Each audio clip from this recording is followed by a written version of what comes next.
Olá pessoal, sejam todos bem-vindos mais uma vez no canal Escola de Pregadores. Hoje nós gostaríamos de trazer para a sua reflexão um texto que se encontra em João capítulo 2, versículo 12 ao 24, que vai narrar a história de Jesus quando ele entra no templo e expulsa os cambistas. Mas antes disso, eu gostaria que você fosse aqui embaixo, inscrevesse em nosso canal, desse um joinha e fizesse um comentário, porque isso vai ajudar muito o crescimento do nosso canal, tá bom? Então vamos à reflexão desse texto.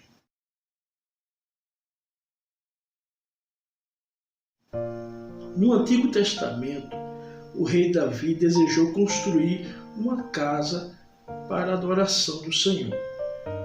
Porém, esse desejo não lhe foi concedido, mas nem por isso o rei Davi desanimou, pois ele preparou tudo o que era necessário para a construção do templo e entregou ao seu filho Salomão, que seria o seu sucessor.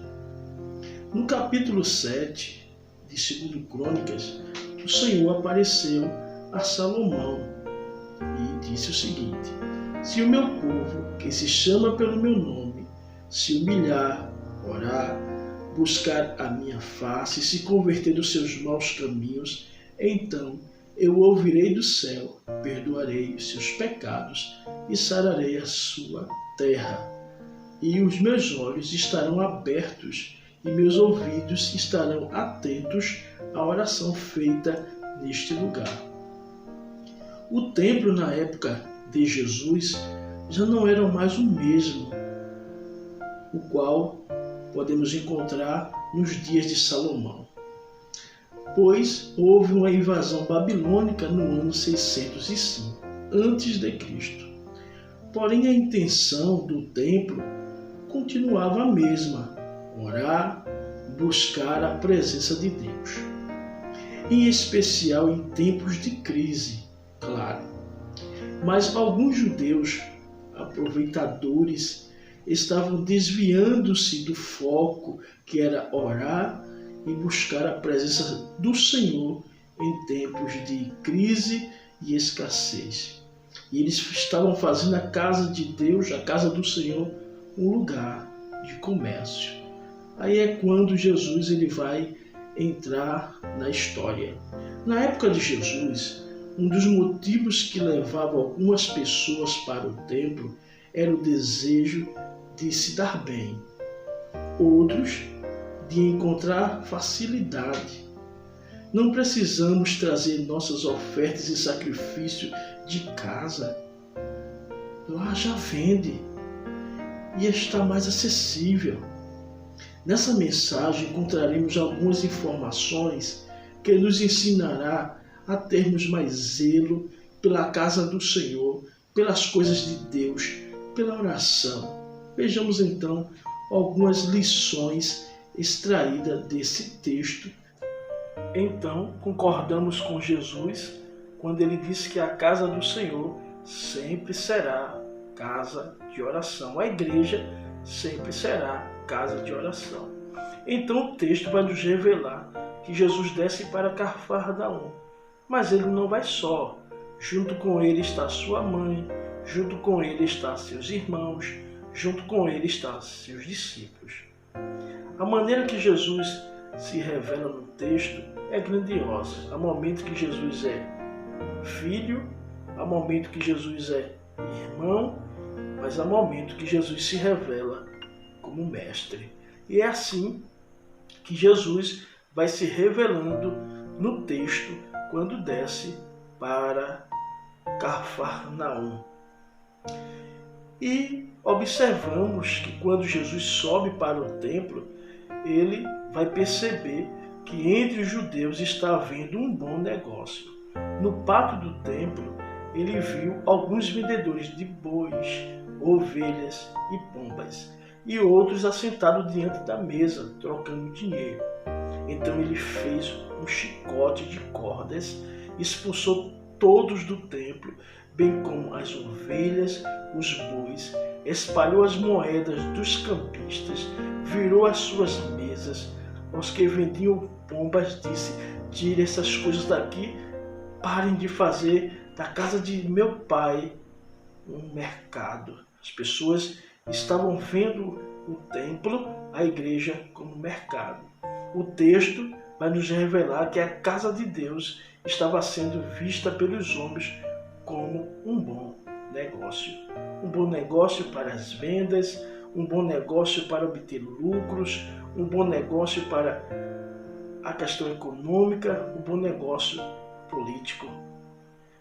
É por isso que todo início de eleição encontramos pessoas, homens e mulheres, que procuram a igreja. E todos os anos caímos na mesma besteira, pois eles só enxergam a casa de Deus como lugar de um bom negócio.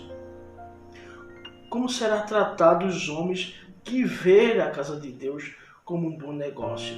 Serão tratados com chicote de cordas. Então ele fez um chicote de corda, expulsou os mercadores. Será expulsos os mercadores com as suas mercadorias do templo. E expulsou todos do templo, bem como ovelhas e bois. Serão repreendidos com firmeza aqueles que fazem da casa de Deus um bom negócio. Em segundo lugar, nós iremos perceber a ação de Cristo. As ações de Cristo nos remete aos Salmos 69, verso 9. Pois o zelo pela tua casa me consome e o insulto daquele que te insulta cai sobre mim. As ações de Cristo nos remetem às Escrituras. Todas as ações de Cristo foram baseadas nas Escrituras. Alguém pode dizer: Jesus foi violento. Não, Jesus foi e cumpriu aquilo que o Salmo descrevia, que o zelo da tua casa me devora. Jesus vai dar a maior prova de autoridade. A autoridade de Jesus, nesse momento, está sendo questionada. A autoridade de Jesus será questionada pelos judeus. Jesus vai revelar onde está de fato a sua maior autoridade. E ele vai dizer: a sua maior autoridade não é porque Jesus está curando, ou enfermos estão sendo curados, ou demônios estão sendo expulsos. A sua maior autoridade não está em expulsar os demônios. Jesus vai revelar que a sua maior autoridade está na sua morte. Jesus vai revelar que a sua maior autoridade está na sua ressurreição. Aí o texto continua a dizer que algumas pessoas creram em Jesus. Lá em João capítulo 2, versículo 23 ao 25, o texto vai nos dizer: enquanto estava em Jerusalém na festa da Páscoa, muitos viram os sinais miraculosos que ele estava realizando e creram em seu nome. Mas Jesus não se confiava a eles, pois conhecia a todos. Não precisava que ninguém lhe desse testemunho a respeito do homem, pois ele bem sabia o que havia no homem. Criam em Jesus, criam apenas pelos milagres, pelos sinais. Te digo nessa mensagem: creiam em Jesus, mas desconfiem dos homens. Creiam em Jesus, mas desconfie daqueles que vêm com propagandas enganosas, querendo fazer da casa do Senhor lugar de negócio. Creiam em Jesus, mas desconfie do que está dentro do coração do homem. Eu concluo essa reflexão dizendo o que de fato nós aprendemos com esse texto. Primeiro, Jesus é irmão, mas também é Deus zeloso. Segundo, não devemos ver a casa de Deus como um bom lugar de negócio, mas como um lugar de adoração. Em terceiro lugar, a maior autoridade de Jesus será expressa em sua morte, na sua ressurreição. E por último, creiam sempre em Jesus, mas desconfiem dos homens.